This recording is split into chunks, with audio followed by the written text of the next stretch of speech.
Hong Kong city அதிகமான இளைஞர்களும் சரி, அதிகமான வெளிநாட்டவர்களும், இந்திய மக்களும் அதிகமாக போயிட்டு வரக்கூடிய முக்கியமான இடம் ஹாங்காங் சிட்டி. சைனா அரசாங்கத்தோட கண்ட்ரோலில் இருக்கக்கூடிய சிட்டி தான் ஹாங்காங் சிட்டி. இந்த ஹாங்காங் சிட்டி டெக்னாலஜி ஓரியன்டாக அதிகமான இம்ப்ரூவ்மெண்ட் கொண்டு டெக்னாலஜி சிட்டியாகவே அதிகமான மக்கள் வசிக்கக்கூடிய இடமாகவும் ஹாங்காங் சிட்டி இருந்துட்டு இருக்கு.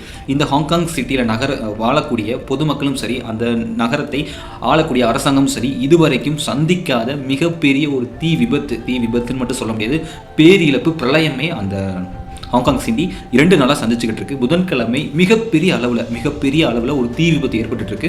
அது ஒரு வீட்டிலையோ, ஒரு பொது இடத்துலையோ, ஒரு அரசாங்க சம்மந்தப்பட்ட பில்டிங்லோ இல்லைங்க. கிட்டத்தட்ட 8 குடியிருப்புகள், பெரிய அப்பார்ட்மெண்ட், 8 அப்பார்ட்மெண்ட் கொண்டு ஒரு குடியிருப்பு, ஒரு காலனிலேயே மொத்த அப்பார்ட்மெண்ட்டும் எரிஞ்சு கிட்டத்தட்ட 2000க்கும் மேற்பட்ட வீடுகள் உள்ள 4800க்கும் மேற்பட்ட குடியிருப்பு வாழக்கூடிய வசிக்கும் மக்கள் இருக்கக்கூடிய அந்த அப்பார்ட்மெண்ட் மொத்தமாக எரிஞ்சிருக்கு.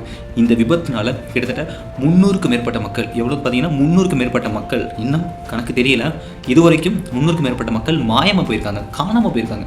அந்த விபத்தில் எரிஞ்சு காணாமல் போயிருக்காங்க. அதில் பாதிக்கப்பட்டவங்க பாதி முதியோர்கள்ங்கிறத மட்டும்தான் தெரிய வந்திருக்கேன் தவிர யார் இறந்துருக்காங்க இது வரைக்கும் தெரியல. இதில் தீயணைப்பு வீரர், அந்த தீ விபத்து ஏற்படுச்சு பார்த்தீங்களா, அந்த தீ விபத்தை அணைக்கிறதுக்காக கிட்டத்தட்ட 250க்கும் மேற்பட்ட தீயணைப்பு வண்டிகள், 450க்கும் மேற்பட்ட தீயணைப்பு வீரர்கள் வந்து அதில் இன்வால்வ் ஆகி அந்த தீயை அணைக்க முற்பட்டிருக்காங்க. ஆனால் அதையும் மீறி அந்த தீ ரொம்ப அதிகமாக எரிஞ்சு தீயணைப்பு வீரர் ஒருவர் உட்பட கிட்டத்தட்ட 40 பேர் வந்து பார்த்திங்கன்னா அந்த இடத்துல ஸ்பாட்டில் இறந்துட்டாங்க. கிட்டத்தட்ட 900 பேர் அந்த அப்பார்ட்மெண்ட்டை சுற்றி இருக்கக்கூடிய அந்த காலனி சுற்றி மக்கள் இருக்காங்க பார்த்தீங்களா, இந்த தீயினால் வெளியிடக்கூடிய புகையினால் பாதிக்கப்பட்டு அதில் இருந்த அந்த சுற்றி வசிக்கக்கூடிய மக்கள் 900 மேற்பட்டோர் அந்த இடத்துல அப்புறப்படுத்தப்பட்டு பக்கத்தில் உள்ள முகாமில் குடியிருக்க வச்சுருக்காங்க. இதுவரைக்கும் அந்த இறப்புக்கான எண்ணிக்கை எவ்வளோன்னு தெரியல. ஆனால் இன்ன வரையும் நியூஸ் வரைக்கும் என்ன சொல்கிறாங்கன்னா, கிட்டத்தட்ட 300க்கும் மேற்பட்டவங்க வந்து மாயமாக போயிருக்காங்க, என்ன ஆச்சுன்னே தெரில அப்படின்னு சொல்லி மிகப்பெரிய அளவில் ஒரு இஷ்யூவாக அந்த நிகழ்வு நடந்திருக்கு. இது வரைக்கும் அந்த ஹாங்காங் சிட்டி வந்து அந்த அரசாங்கம் சொல்லக்கூடிய விஷயம் என்னென்னு பார்த்தீங்கன்னா, இந்த ஹாங்காங் சிட்டி இது வரைக்கும் இந்த மாதிரி ஒரு பிரச்சனையை பார்த்ததே இல்லை, இது வந்து எங்களுக்கு ஒரு பேர் இழப்பு தான் அப்படின்னு சொல்லி அந்த அரசு நிர்வாகம் வந்து சொல்லியிருக்காங்க.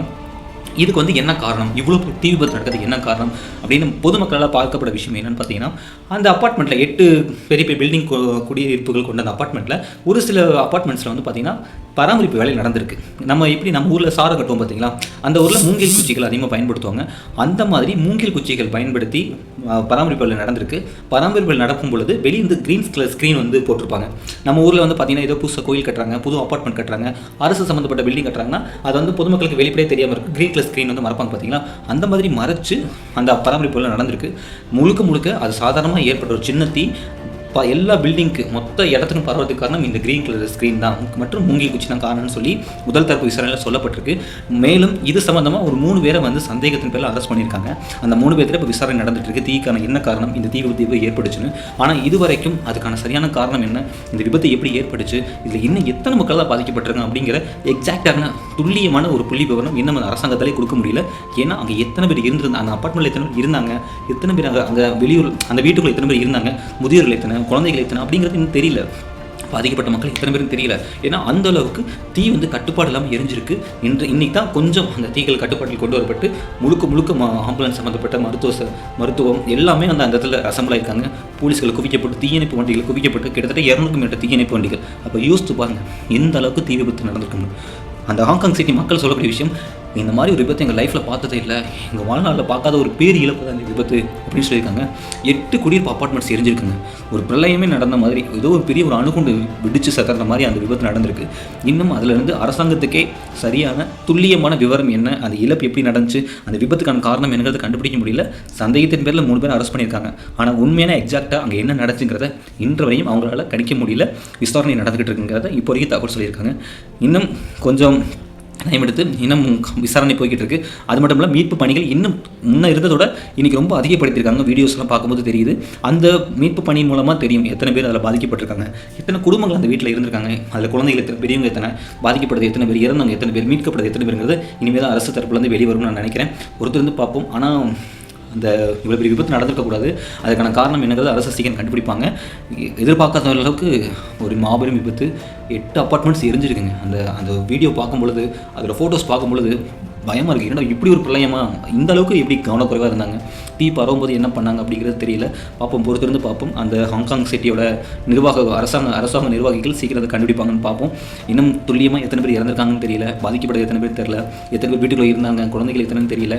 இனிமேல் தான் தகவல் வெளிவரும். பொறுத்திருந்து பார்ப்போம். நானும் உங்களை மாதிரி வெயிட் பண்ணுறேன். ரொம்ப கவலைக்குரிய விஷயமாக தான் இந்த விஷயம் இருக்குது.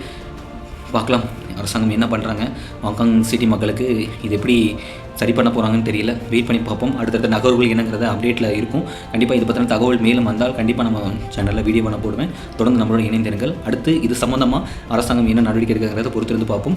அந்த தரப்புலேருந்து என்ன நடவடிக்கை வந்தாலும் நம்ம சேனலில் வீடியோவாக நான் போடுறேன். நீங்களும் தெரிஞ்சுக்கோங்க. ஏன்னா ஹாங்காங் சிட்டியில் இதுவரைக்கும் நடக்காத மிகப்பெரிய ஒரு மக்கள் பேரிழப்பு. இது வந்து நேச்சுரலாக நடந்துச்சா இல்லை மனிதரோட தவறால் நடந்துச்சாங்கிறதை கண்டுபிடிக்காத அளவுக்கு மிகப்பெரிய ஒரு விபத்து நடந்திருக்கு. இந்த விபத்தோட அப்டேட் நியூஸ் நான் உங்களுக்கு கண்டிப்பாக நான் தெரியப்படுத்துகிறேன். தொடர்ந்து நம்மளோட இணைந்திருங்கள்.